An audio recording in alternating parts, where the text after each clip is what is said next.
오늘 이 누가복음이 기록될 당시, 자, 우리가 이제 성경을 볼 때는 이 성경을 어느 시대에 누가 보았는가가 참 중요합니다. 그죠?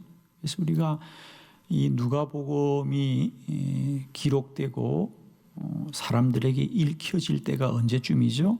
그렇습니다. AD 한 64년경이라고 보는 거 아니겠습니까?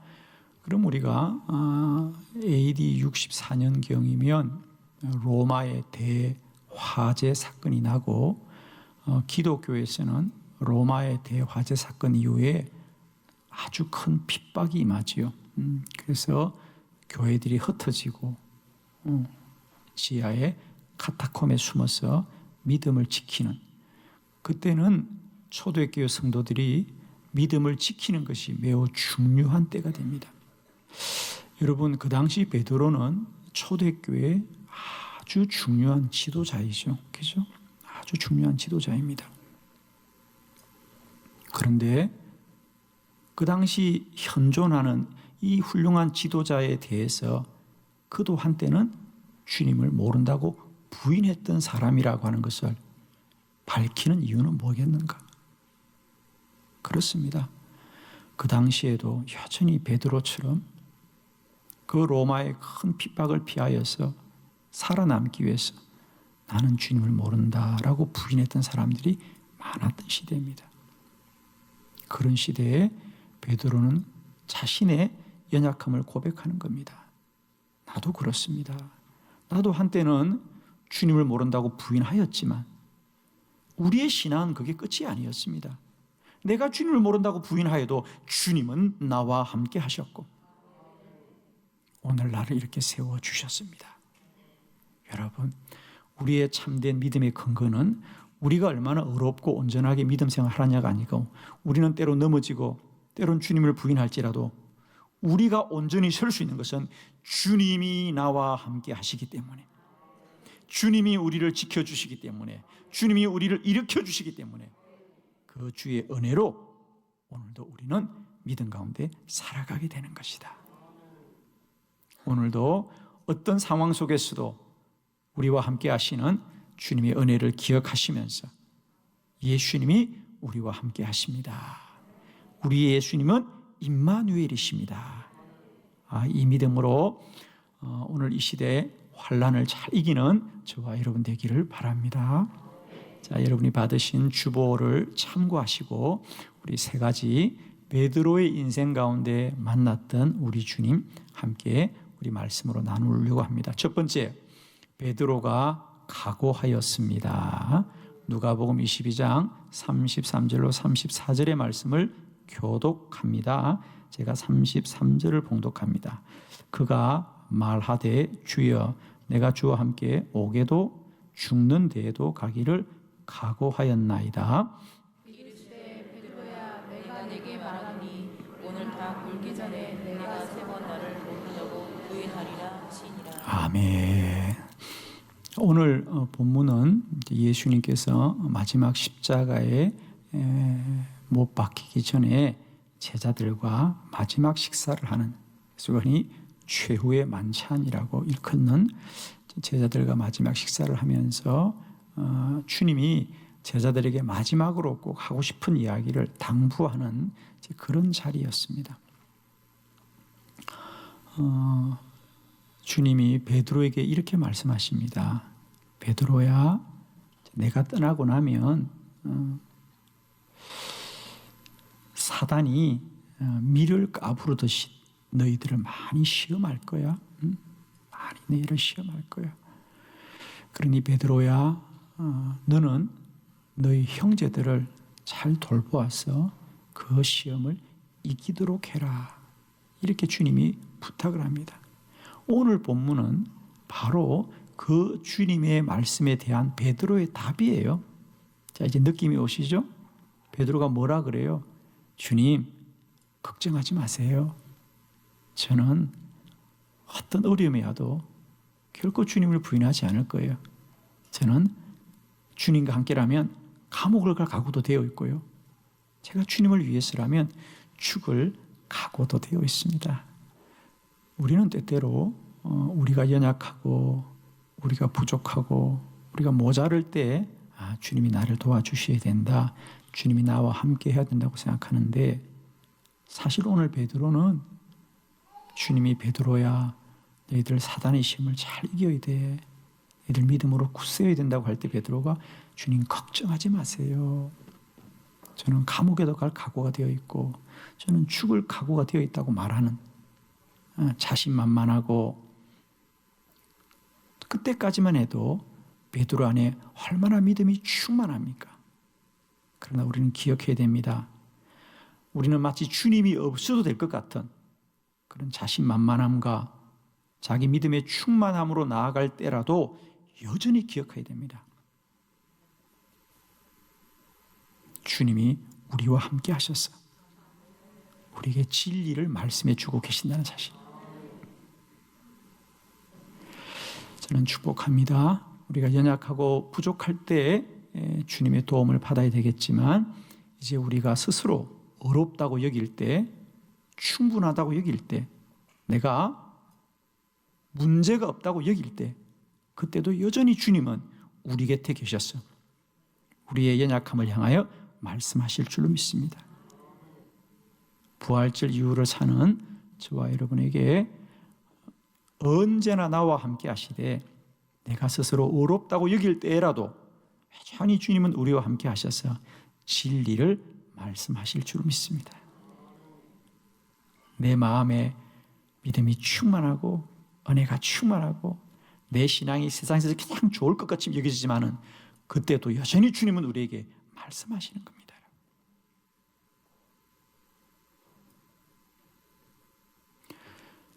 예수님은 임마누엘이시다. 그 주님은 언제나 모든 상황 속에 저와 여러분에게 말씀하시는 주님이시고 우리는 겸손히 그 주님의 인도를 받는 은혜가 있기를 축원합니다.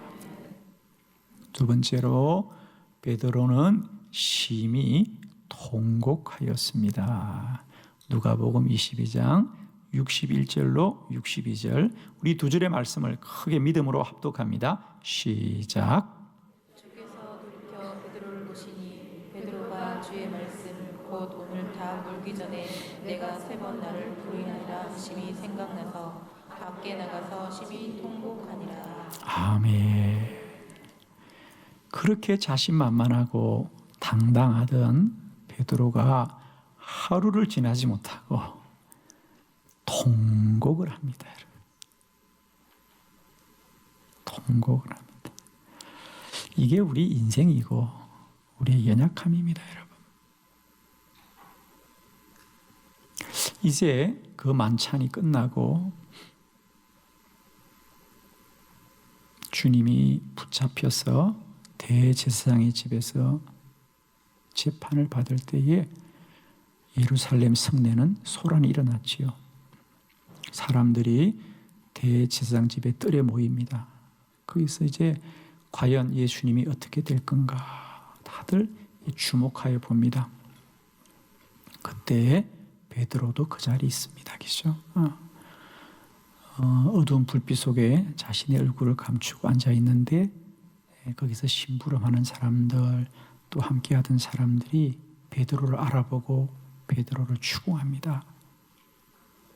이 사람도 저기 지금 예수와 한패입니다. 그러자 베드로가 아닙니다. 나는 예수와 한편이 아닙니다. 심지어 뭐라고요? 나는 그의 이름도 알지 못합니다. 나는 당신들이 무슨 말을 하는지를 모르겠습니다. 그리고 그 밤이 지나고 새벽이 밝아오면서 닭이 울었습니다. 지난밤에 주님이 예고하신 대로 3번 부인하고 났을 때 닭 울음소리가 들려오고 베드로가 정신을 차려보니 성경은 말합니다. 주께서 베드로를 바라보시더라. 주께서 베드로를 바라보고 있다는 거죠. 그 주님의 눈길을 마주친 베드로는 견딜 수 없어서 밖으로 뛰어나가서 통곡을 하였더라 그랬습니다.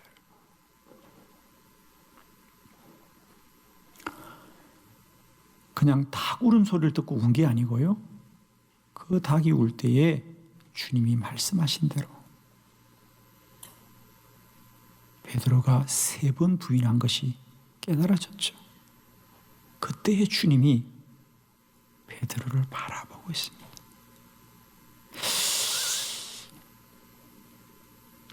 저는 이 생각을 좀 해봤어요. 이 성경을 보면서.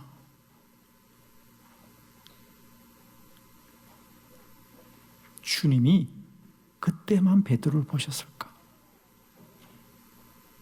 사실은 주님은 계속해서 베드로를 바라보셨을 겁니다.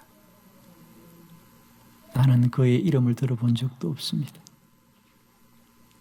나는 그를 모릅니다. 그러나 주님은 여전히 베드로를 바라보고 있습니다. 여러분, 베드로를 바라봤던 주님의 눈길이 과연 그런 베드로를 원망하거나 그런 베드로를 질책하는 눈빛이었을까? 그렇지 않았을 겁니다. 차라리 주님이 베드로를 바라보면서 원망을 했더라면 차라리 베드로는 나았을 거예요. 그런데 여전히 주님은 베드로를 바라보시면서 베드로야, 두렵고 무섭지만 염려하지 말아라. 너는 나를 모른다고 해야 살 것 같지만 내가 너와 함께 하겠다. 나는 이 사망을 이길 것이다.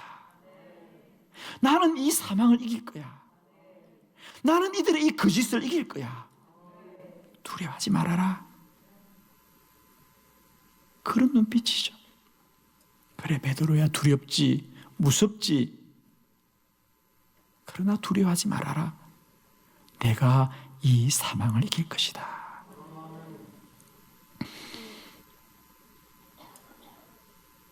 그렇습니다. 베드로는 주님을 모른다고 한 번만 말한 것이 아니라 2번, 3번씩 주님을 모른다고 하였지만 주님은 여전히 베드로와 함께 하십니다. 여러분, 주님은 우리가 믿어줘야만 나의 주님이 아니에요. 우리가 부인해도 주님은 나의 주님이시다.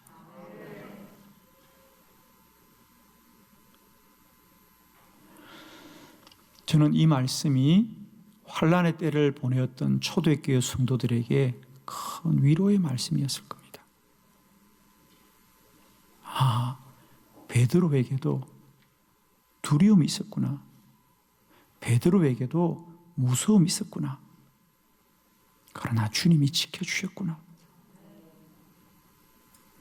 그래, 우리는 연약한 인간이라 넘어질 수가 있구나. 우리는 완전해야 서는 것이 아니라 주님이 지켜줘야 서는 거구나. 주님이 붙잡아 주니까 서는 것이구나. 그런데 저는 이 말씀이 초대교회 성도들에게만 말씀이 아니라 오늘도 우리에게 살아계신 말씀이 되어졌어요. 초대교회 성도들은 감옥을 가는 것이 두렵고 매를 맞는 게 두렵고 창에 찔리는 게 두려웠지만 오늘 이 시대 그리스도인들은 세상의 물질 앞에 무릎을 꿇고 세상의 욕망 앞에 무릎을 꿇고 세상의 편리함 앞에 무릎을 꿇고 타협하고 그 부끄러움을 가지고 주님 앞에 서 있는 성도들이 얼마나 많습니까? 오늘 저는 여러분 안에 그런 죄책과 부끄러움들이 용서받기를 원합니다. 주님은 언제나 우리와 함께 하셨어요.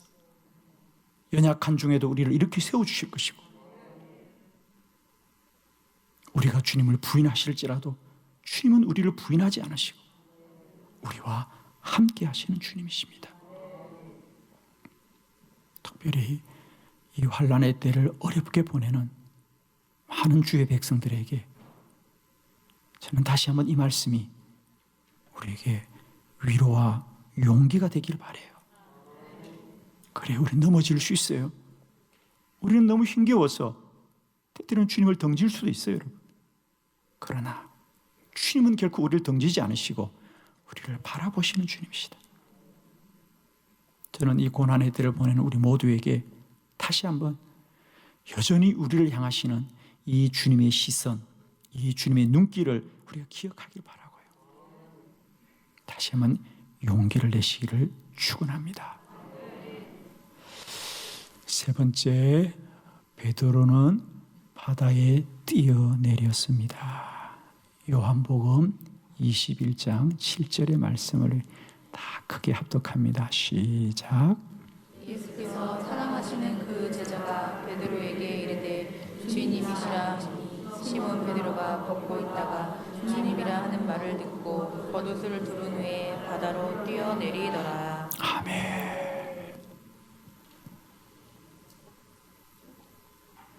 대제사장의 집에서는 예수님을 3번씩이나 모른다고 한 것 때문에 너무 부끄러워서 소리를 내 울었는데 이제는 너무 부끄러워서 울 수도 없고 그저 바다에 뛰어내렸더라 그래요.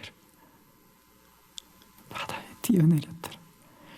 물론 여기서의 바다는 좀 과장된 표현입니다. 갈릴리 호수인 건 사실입니다. 그러나 때때로 우리 성경은 갈릴리 호수가 너무도 넓은 바다와 같아서 때때로 바다라고 기록하는 것을 여러분이 이해를 하셔야 됩니다. 이걸 가지고 또 왜 바다라고 그러냐 그러지 마시고요. 그렇습니다. 그렇게 어두운 밤에 뛰어나가 통곡했던 베드로는 그 길로 자신의 고향으로 돌아갑니다. 물론 제자들도 다 고향으로 돌아갑니다. 아, 이제 예수 운동은 끝났구나라고 생각하고 3년 전에 그들은 주님을 따르겠다고 다 버리고 떠났던 그 고향에 돌아와서 그들이 버렸던 그물을 다시 붙들고 이제 호숫가에 고기잡이를 나갔죠. 부활하신 주님이 그 제자들을 찾아오셨다 그랬습니다. 여전히 3년 전에 그 아침에 제자들을 찾아갔던 것처럼 오늘도 아침이었죠. 여전히 그들은 지난 밤에 호숫가에서 그물을 내렸습니다. 아침이 되어 주님이 묻습니다. 뭘 좀 잡았느냐? 그러자 그날따라 한 마리도 못 잡았습니다. 잡은 것이 없습니다. 그러자 주님이 3년 전처럼 말씀하십니다. 그때는 깊은 곳으로 가라 그랬는데 오늘은 오른쪽으로 그물을 던져라 그러십니다. 오른쪽으로 그물을 던집니다. 그물 가득히 고기가 잡힙니다. 그 순간 가장 먼저 이분이 주님인 것을 알아보았던 제자는 오늘 성경에 예수께서 사랑하시는 그 제자입니다. 누구죠? 예, 요한이죠. 요한입니다. 요한을 가끔 성경에서는 사랑하시는 제자라고 소개되고 있습니다. 요한이 주님이시다. 그러자 베드로가 깜짝 놀랍니다. 지금까지는 고기잡이 하느라고 옷을 벗고 더우니까 일을 하다가 주님이란 말씀을 듣자 겉옷을 덮고 바다에 뛰어내리더라. 숨을 곳이 없습니다. 주님이면 반가워야 될 텐데, 주님이면 반가워야 될 텐데 내 안에 부끄러움이 너무 크니까 바다에 뛰어내리더라. 여러분은 믿음의 여정 가운데 이런 날들이 없습니까? 한두 번도 아니고 내가 정말 이렇게 내가 어떻게 주님을 믿을 수 있나?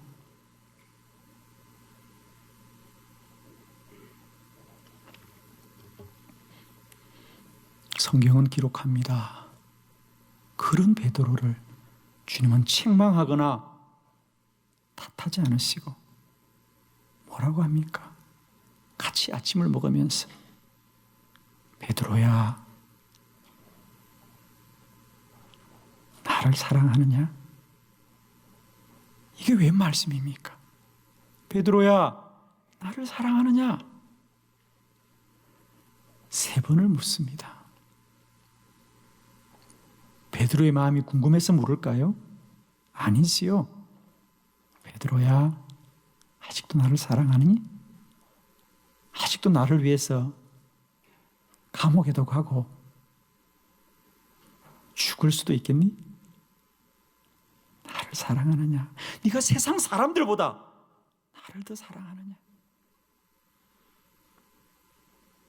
그건 베드로의 마음이 궁금한 게 아니고요, 주님의 마음을 전하고 싶은 거예요. 베드로야, 너는 나를 3번씩 모른다고 부인하고 너는 다시 너의 삶으로 돌아왔지만 나는 여전히 너를 사랑한다. 나는 너를 믿는다. 이제부터는 네가 나의 양들을 돌보아라. 할렐루야.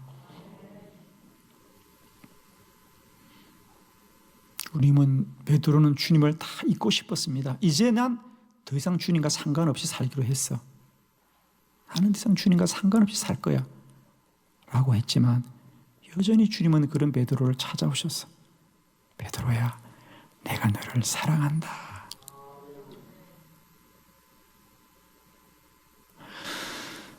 저는 오늘 이 말씀 속에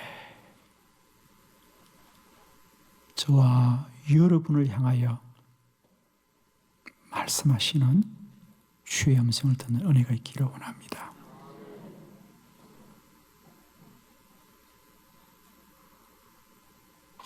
우리들도 세상살이가 너무 힘들고 어려워서 몸은 교회를 왔다 갔다 하지만 더 이상 주님과 상관없는 삶을 살고 싶을 때가 얼마나 있습니까?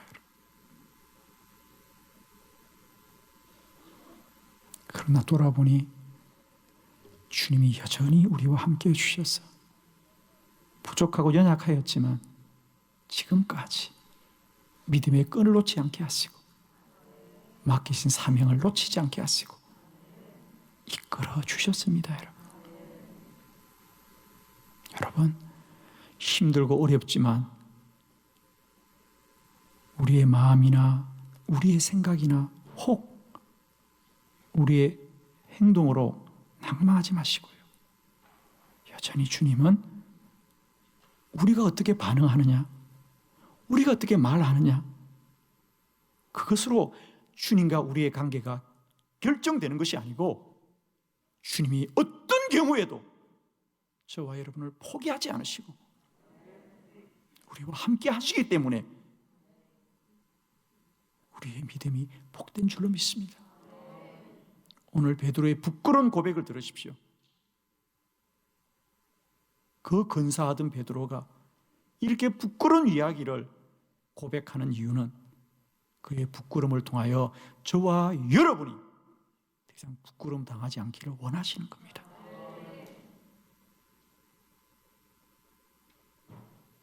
정리합니다. 하나님은 예수 그리스도를 이 땅에 보내주시면서 무엇으로 보내주셨냐? 임마누엘을 보내주셨습니다. 어떤 경우에도 하나님은 나와 함께 하신다는 정표로 보내주신 분이 예수 그리스도시고, 과연 예수 그리스도는 베드로라는 한 사람의 생애 가운데 그가 어찌할지라도 주님은 그와 함께 하셔서 베드로를 베드로 되게 하셨어요. 그건 베드로뿐이 아닙니다. 바울도 고백합니다. 나의 나된 것은 나의 의로움이 아니라 오직 하나님의 은혜입니다. 이제 베드로뿐 아니라 바울뿐 아니라 저와 여러분에게도 오늘 이 시간 나의 나된 것은 오직 하나님이 나와 함께 하시기 때문인 것을 우리가 고백하고, 이제는 내 어려움이 아니라, 내 똑똑함이 아니라, 내 올바름이 아니라, 연약하고 부족한 중에도 여전히 우리를 포기치 않으시는 그 주님의 은혜가, 그 주님의 함께 하심이, 그 주님의 크신 사랑이 오늘도 험한 세상 가운데서 저와 여러분을 하늘의 별처럼 빛나게 살아가게 하시는 크신 은혜가 되어지기를 축원합니다. 기도하겠습니다.